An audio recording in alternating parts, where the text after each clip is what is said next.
Tentang perjalanan naik bus di tahun 2018. Oh, 2 tahun yang lalu ya? Iya.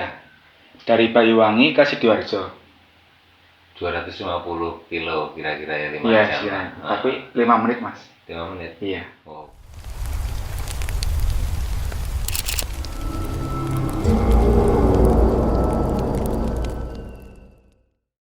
Assalamualaikum warahmatullahi wabarakatuh. Selamat malam Sobat Astral dimanapun kalian berada. Masih bersama saya Joko di channel Jalan-Jalan Astral. Terima kasih sudah memberi kesempatan pada kami tim Jalan-Jalan Astral untuk menemani malam hari Anda. Di malam hari ini saya ditemani teman saya yang biasa, Mas Dan. Halo Mas Dan. Halo. Gimana kabarnya? Gimana kabarnya? Baik. Oh baik, saya juga baik. Ini kemarin baru di Bandung beberapa hari, terus dia balik ke sini dan kita baru ada kesempatan sih, yang lain juga baru sibuk kuliah dan ada tugas juga kemarin, jadi kita nggak sempet upload lagi videonya. Oke, di malam hari ini kita membahas apa, Mas? Cerita tentang hantu-hantu, Mas. Jadi seorang manusia orang ini perjalanan tapi dia memasuki dunia gaib. Oh, cerita hantu. Ini ada kiriman berita dari cerita dari netizen. Cerita dari netizen melakukan perjalanan astral yang tidak lazim dilakukan oleh manusia normal. Oke, silakan Mas. Gimana ceritanya, gimana Mas? Jadi ini tentang perjalanan naik bus di tahun 2018. Oh, 2 tahun yang lalu ya? Iya. Dari Banyuwangi ke Sidoarjo. 250 kilo kira-kira ya, 5 jam. Iya, tapi 5 menit, Mas. 5 menit? Iya. Oh, keren. Gimana ceritanya, Mas? Kok bisa 5 menit? Jadi beritanya gini, Mas. Saya membacakannya ya. Suatu hari, Mawar nanti bus seperti biasa di Banyuwangi menuju Sidoarjo. Namun kali ini lebih lama. Sekitar pukul jam 9, ia baru mendapatkan bus. Anehnya, semua penumpang dalam bus ini mengenakan baju yang berwarna putih. Dan wajahnya juga tertutup kain senada. Jadi putih, nada putih itu loh, semuanya putih. Oh, kayak seragam gitu ya? Iya, kayak seragam. Mulanya Mawar mengira bahwa mereka adalah rombongan yang hendak berwisata ke Bali. Singkat cerita ya, semua berjalan normal sampai akhirnya bus sampai di tujuan dan tidak masuk ke terminal. Alhasil Mawar diturunkan di gerbang depan. Melihat ada yang aneh dengan Mawar, Satpam di sekitar lokasi panik dan langsung menghampirinya. Satpam ini menjelaskan bahwa semua penumpang yang ada di dalam bus tersebut adalah pocong. Keren. Mawar pun lemas dan melihat jam tangannya. Ternyata perjalanan dari Banyuwangi ke Sidoarjo yang baru saja ia tempuh hanya memakan waktu 5 menit saja. Selain itu, kartis yang ia dapat menunjukkan tahun 1965. Dan rumornya pada tahun 1965 sempat terjadi kecelakaan bus yang mengenaskan. Kala itu kendaraan tersebut terisi penuh dan masuk ke jurang sehingga mengakibatkan semua orang di dalamnya meninggal dunia. Jadi sekedar informasi, perjalanan dari Banyuwangi ke Sidoarjo itu menempuh jarak sekitar 300 km dengan kecepatan konstan 60 km per jam. Seharusnya perjalanan tersebut memakan waktu kurang lebih 5 jam. Namun Mawar hanya 5 menit. Seperti itu, Mas, beritanya. Oh, keren ya. Jadi ini termasuk pembahasan yang sangat krusial ya. Memang kalau di dunia sebelah atau dunia astral, dunia gaib itu banyak hal yang tidak bisa kita nalar, tidak bisa kita anggap sebagai sesuatu yang bisa untuk difikirkan atau bisa dialami untuk semua orang. Jadi pengalaman kayak gitu kan sering sekali ya terjadi. Kalau menurut pandangan saya, kejadian bis yang ingin membantu salah seorang menempuh perjalanan yang sangat singkat, itu termasuk mungkin di situ ada beberapa arwah yang gentayangan, dia belum tenang dan dia ingin berbuat baik supaya tidak terjadi hal senaas yang dialami dulu waktu hidup. Jadi ada beberapa makhluk astral yang roh gentayangan atau belum tenang kayak gitu, yang dia ingin berbuat baik. Tapi jadi sebenarnya, jadi itu dia membantu bukannya mengerjain gitu? Enggak, membantu. Kalau yang mengerjai itu ada juga kriteria yang mengerjai itu ketika ada kecelakaan atau kejadian-kejadian naas dan itu ada arwah yang di situ dia masih memikirkan duniawi, dia nggak terima karena kejadian seperti itu dia alami sendiri, nggak terjadi sama orang lain. Akhirnya dia berbuat jahil dan membuat beberapa kasus kecelakaan seperti yang dia alami. Sebenarnya kejadian kayak gini pernah juga saya alami. Kita mainlah dulu waktu adik saya dan adik saya namanya Azhar, ada di Kurjanjan Astral juga. Dulu pernah naik gunung. Waktu itu saya berpikir dari rumah karena dia baru pemula banget, baru kelas 3 SMP, mau ujian nasional kayaknya kalau nggak salah tahun 2016, mungkin 4 tahun yang lalu. Jadi di situ saya itu sengaja membuka gerbang alam sebelah dan perjalanan dari pos base camp yang ada di Selo, satu pendakian Merapi waktu itu sampai Pasar Bubrah cuman kita tempuh dalam waktu kurang lebih 1 jam. 1 jam. 1 jam. 1 jam. Saya dulu sama adik saya hampir 3 jam lebih, Mas. 3 jam lebih. Iya, santai itu. Itu pun saya juga santai karena waktu itu saya juga mikirin fisiknya adik saya. Saya juga nggak masuknya terlalu dalam, cuman di pinggir-pinggir aja. Kalau masuknya terlalu dalam mungkin bisa 5 sampai 10 menit mungkin bisa. Saksi hidupnya masih ada. Oke, silakan masuk Azhar. Ini adik saya. Silakan bisa diceritain. Kalau saya cerita nanti bisa dibilang gimmick atau gimana. Jadi mulai cerita dari mana? Jadi ini adalah saksi hidup perjalanan kita. Dulu umurnya berapa waktu naik sama saya itu pertama di Merapi? 15, baru 15, 15. kelas 3 SMP bener ya? 3 SMP. 2016. 2016. Waktu itu yang bawa tas siapa? Saya, bawa tas saya karena saya mikirnya adik saya baru pemula, jadi dia nggak aku bolehin untuk bawa beban sekalipun pokoknya. Jangan capek-capek. Jangan capek-capek. Kita berangkat dari rumah sore ya bro. Sore. Habis maghrib. Habis maghrib dari rumah sekitar jam 8:30 sampai di base camp dan kita sholat berjamaah dulu ya di masjid itu. Terus berjamaah, terus kita biasanya kalau saya dulu biasanya setelah sholat itu kan saya bikin mie atau apa makan dulu. Tapi saking semangatnya orang yang baru pertama naik gunung, dia langsung ayo pokoknya sekarang naik nggak apa-apa, nggak usah makan nggak apa-apa, pokoknya naik sekarang. Oke, aku naik sekarang. Wah, semangat banget.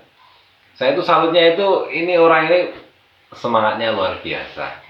Dia jalannya banter cepet karena nggak bawa beban. Jadi dia itu pengennya itu kayaknya langsung ini biar cepat sampai puncak, iya nggak bro? Makanya yang dirasain apa? Pengen cepat naik sampai puncak? Yo. Kan tempomu kan kayak cepat gitu loh tempomu, iya toh? Itu yang kamu pikirkan apa? Ketika tempo kamu cepat pertama kali kamu mau naik sampai di lahan-lahan itu loh. Oh, tak kira itu sih normal ya. Ya itu normal, itu masih normal. Masih normal. Itu yang di pikiran kamu, kenapa kamu melari-lari cepat kayak gitu gimana? Apa yang di pikiran kamu? Emang itu baru pertama kali tuh. Semangat gitu. Semangat, terus pengen cepat naik sampai puncak gitu. Enggak sampai puncak sih, itu sampai Pasar Bubrah buat camp dulu itu. Jadi waktu itu ceritanya gini, ketika dia itu cepat naiknya sampai shelter 1 itu kayak gimana ya, napasnya itu nggak teratur gitu, ngos-ngosan kayak gitu. Jadi waktu itu terus saya memutuskan ini harus cari jalan pintas yang tidak kasat mata, karena kalau pakai jalur yang biasa dengan tempo seperti itu khawatir saya ada sesuatu yang tidak diinginkan, ada kejadian apa ya kayak accident atau apa. Kan waktu itu persiapan juga nggak terlalu komplit ya, kayak P3K saya juga nggak bawa kayak mantrol saya cuma bawa satu, Mm-mm. kaki pun cuma pakai sendal, nggak pakai sepatu. Nanti kalau tersesat juga kita nggak punya bahan makanan yang banyak. Tenda satu, terus SB sih dua, ada kompor. Peralatan sih cukup memadai, tapi kalau untuk bertahan 3 sampai 7 hari kita nggak mampu. Kita bertahannya cuma bisa 2 maksimal 3 hari, itu pun udah kehabisan makanan banget. Jadi waktu itu kita belok kanan ya. Kamu kerasa waktu belok kanan setelah shelter 1 kita nemu kayak apa? Kayak rumput-rumput. Ingat. Ingat rumput-rumput, terus ceritain yang kamu rasain setelah masuk ke rumput-rumput yang kayak jalan babi itu gimana? Pokoknya itu kan sudah sampai pos 1, terus itu kan posisi aku udah itu ya, udah capek banget, udah pokoknya disuruh istirahat dulu sama Mas Joko. Terus Mas Joko tuh kayak cari-cari jalan tuh loh, kayak cari-cari jalan. Pokoknya aku disuruh duduk dulu nunggu perintah dari Mas Joko, kalau udah selesai baru yuk ikutin gitu. Terus aku ya nunggu dulu di jalur. Sekitar 5 menitan lah itu Mas Joko udah balik terus ayo ke sini. Nah itu kan ya aku ngikutin aja tuh.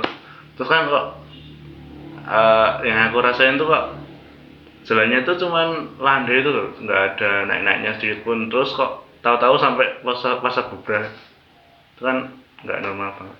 Tanpa ngelewatin pos 2 Sepanjang perjalanan itu kamu lihat apa? Sepanjang perjalanan yang di rumput-rumput, habis rumput-rumput kamu lihat apa? Kalau di perjalanan sih hampir tidak melihat apa-apa. Soalnya itu kan gelap banget. Terus ya pokoknya kayak ada Senter kita pakai apa sih? Senter saya lupa. itu kita penerangannya juga tidak memadai banget. Itu cuma pakai senter 1 dan itu baterainya juga low juga. Itu aku nggak melihat apa-apa sih kayak kalau di jalurnya Mas Joko itu Gelap ya. gelap. Terus kayak kok tiba-tiba sampai pasar Bubrah itu kan agak nggak normal banget.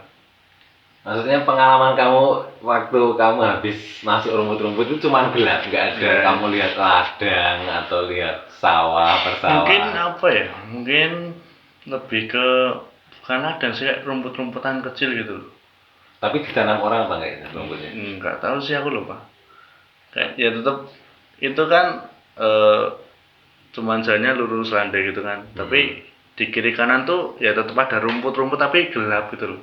Kan itu kan juga senternya juga nggak memadai itu. Ada rumput, ada pohon-pohon nggak? Lupa. Coba diingat bro. Namanya juga lupa. Pohon-pohonnya ada nggak? Nggak ada, nggak tahu, gelap. Gelap. Jalan tetap landai ya, nggak pakai naik. Landai, nggak ngelewatin pos 2, tahu-tahu udah puncak. Ya udah bukan puncak sih. Pasar Bubrah. Pasar Bubrah buat ngecamp itu. Jadi ceritanya kayak gitu. Saya pernah itu 1 kali ini, ya itu nggak saya ulang lagi karena di keadaan yang urgent ya. Menurut saya itu urgent karena saya mempertaruhkan nyawa adik saya. Jadi saya terpaksa membuka itu.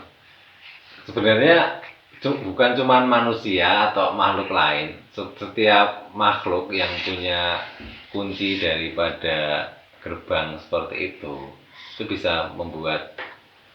Jadi di dunia sebelah itu ada dunia yang dia itu tidak terbatas ruang dan waktu, bisa meminimalisir waktu. Waktu di sana itu lebih singkat daripada waktu di sini. Jadi ketika kita di sana itu sebentar, di sininya lama. Tapi kalau di sananya itu lama, di sininya tersebentar. Pokoknya kayak dunia terbalik gitu loh menurut saya. Kayak gitulah pembahasannya. Terus waktu di itu kamu kan udah pernah ya setelah kita naik berdua. Terus kamu kan pernah itu cari jalurnya itu gimana?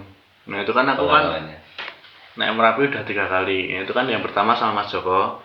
Terus yang kedua ya ini ya, yang kedua ini aku mau cari kan, itu kan aku daki cuma berdua sama temenku. Nah itu aku juga sama, aku berangkat habis maghrib sampai sana jam 9-an.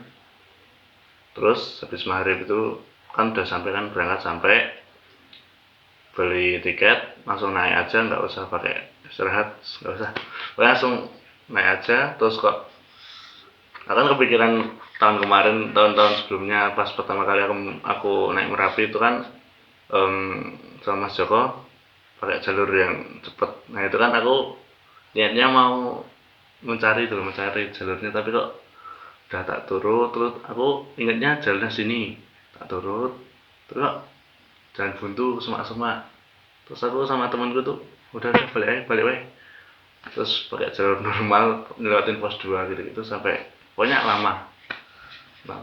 Itu pokoknya jalur yang saya latih sama Azhar ini, kalau diturut setelah semak-semak itu ada jurangnya seratusan meter. Dan saksi hidup itu bukan cuma Azhar, karena waktu saya naik sama Azhar ini, dulu kan banyak juga pendaki.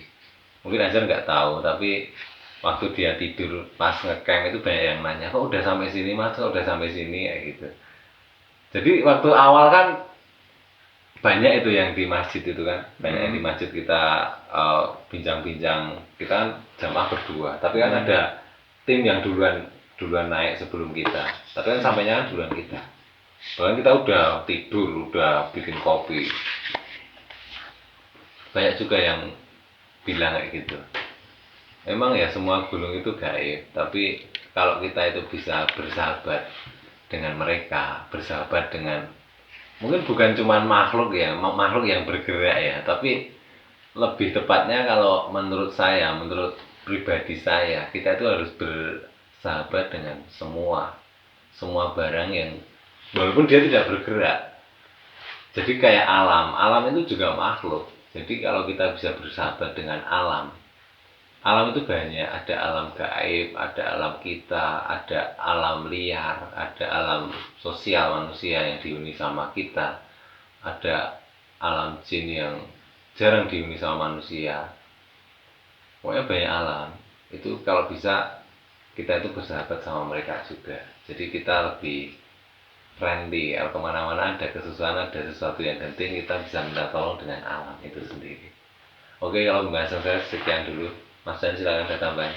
Jaga sopan santun lah. Jadi ini termasuknya menolong apa menjebak? Kalau ini menolong, kalau menurut saya menolong, karena dia waktunya lebih cepat. Kalau misalnya saya ya dari Jogja ke Banyuwangi 12 jam, saya dapat ada di terminal ada bis kayak gini, bayarnya cuma 3.000. Saya milih naik bis kayak 3.000. Sampainya 10 menit.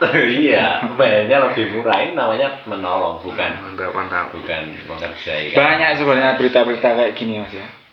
Ada kereta, terus ada di luar itu pesawat. Jadi kejadiannya memang seperti itu.